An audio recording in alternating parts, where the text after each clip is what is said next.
এই শীতলকুচি আবার জেলাকে পথ দেখাবে, আবার রাজ্যকে পথ দেখাবে। 42 হবে, কেউ রুখতে পারবে না।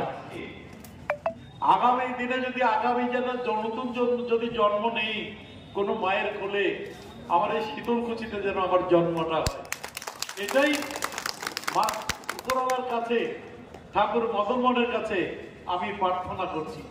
এই শীতলকুচির মাটি থেকে এই পশ্চিম বাংলায় যাত্রা শুরু হয়েছিল, শীতলকুচি পথ দেখিয়েছিল।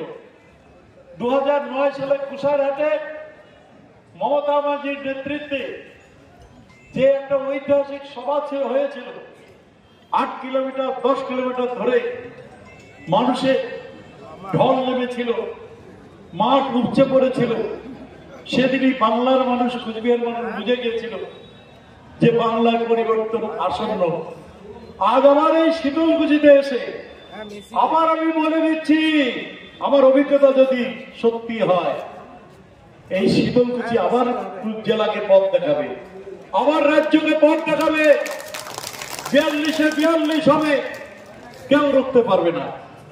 যত বড় নেতা এখানে দাঁড়ান বাংলায়, মমতা মাঝির উন্নয়ন, মমতা মাঝির পরিষেবা, মমতা মাঝির ভালোবাসা,